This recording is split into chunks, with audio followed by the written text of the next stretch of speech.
नमस्कार दोस्तों, स्वागत है आपका। बात करेंगे टीटीएमएल की। जैसा कि आप देख रहे हैं पिछले 3 दिनों से यहाँ कंपनी में आपको लोअर सर्किट देखने को मिल रहे हैं और ऑलरेडी हमने जब 4 दिसंबर को इस शेयर पे वीडियो बनाया था उस टाइम पर भी मैंने आपको बोला था कि ये कंपनी ऐसी है कि इस कंपनी का अगर आप देखोगे पिछले 11-12 साल में अगर प्रॉफिट यहाँ पे अगर आप देखोगे तो आप यहाँ से मार्च 2010 के आसपास से यहाँ प्रॉफिट अगर आप देखोगे नेट प्रॉफिट माइनस में, 11 में प्लस में, 12 में माइनस में, 13 में माइनस में है। तो यहाँ कंटिन्यू अगर आप देखोगे 15, 16, 17, 18, 19, 2021 यहाँ तक यहाँ कंपनी का जो पूरा प्रॉफिट है आप देख सकते हो। हर साल कंपनी का प्रॉफिट यहाँ पे माइनस में है। तो एक ऐसी कंपनी जिसका प्रॉफिट माइनस में, बैलेंस शीट देखोगे सारे आंकड़े 1 करोड़ के अंदर है।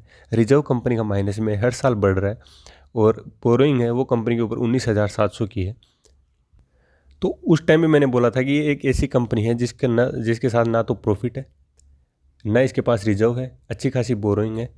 और यहाँ पे अगर हम बात करें तो इस शेयर के अंदर जब सबसे बड़ी बात होती है, जिस शेयर में अपर सर्किट लोअर सर्किट आपको देखने को मिलता है, वो होता है कैपिटल सेव। आपने जो अमाउंट लगा रखा है वो आपको सबसे पहले सेव करना है, वो बचाना है।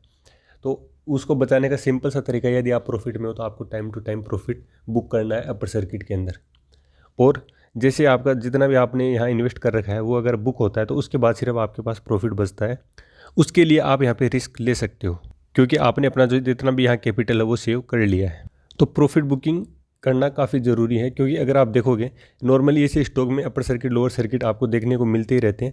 अगर आप बाकी भी देखोगे शेयर तो राडेर डेवलपर्स, मिस्टान फूड्स, काफ़ी शेयर है, सारिका एंटरप्राइजेज, काफ़ी शेयर है जिनमें नॉर्मली आपको अपर सर्किट लोअर सर्किट देखने को मिलता है। वीजी फाइनेंस से लेकर तो अनुपम फिंसो, ये बहुत सारे शेयर हैं उनमें आपको नॉर्मली देखने को मिलता है। तो इस शेयर में भी हो सकता है इतने बड़े अपर सर्किट के बाद आपको यहाँ पे लोअर सर्किट देखने को मिल रहा है। हो सकता है फिर आपको यहाँ पे अपर सर्किट देखने को मिले, कोई बड़ी बात नहीं है। ऐसे शेयरों में आपको अपर सर्किट देखने को आसानी से मिल सकते हैं। तो उस टाइम पर भी आपको, यदि आप प्रॉफिट में हो तो आपको प्रॉफिट बुकिंग के बारे में ज़रूर सोचना चाहिए।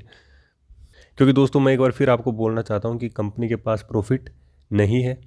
कंपनी की जो अगर आप देखोगे ROE ROC फंडामेंटल काफ़ी ख़राब है। रिजर्व भी कंपनी का आप देखोगे माइनस में चल रहा है। कंपनी के ऊपर अच्छी खासी बोरोइंग है। तो जो कंपनी खुद प्रॉफिट में नहीं है, जिसका आप देखोगे data quarter to quarter result ख़राब से ख़राब होते जा रहे हैं, उस कंपनी से अगर आप उम्मीद कर रहे हो कि आपको मल्टीबैगर रिटर्न दे रही है और फॉर ए लॉन्ग टर्म ये देती रहेगी, तो ये आप गलत सोच रहे हो।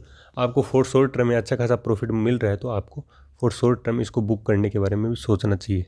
और अगर आप कंपनी के फंडामेंटल भी यहाँ पे देखोगे तो कंपनी की बुक वैल्यू माइनस में है, ROC का कोई डाटा नहीं है, फेस वैल्यू 10 रुपये, EPS माइनस में है, पिछले 3 साल का profit 10%, profit growth minus, sales growth 5 साल की माइनस, और यहाँ पे कैश फ्लो माइनस। तो फंडामेंटली कंपनी बहुत ही ख़राब, आप बिल्कुल आप देख सकते हो।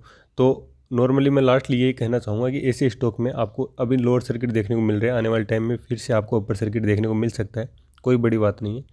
लेकिन आपको यहाँ प्रॉफिट बुकिंग के बारे में सोचना चाहिए और कोई प्लान बना के उसके बाद ही आपको इस शेयर में आगे बढ़ना चाहिए।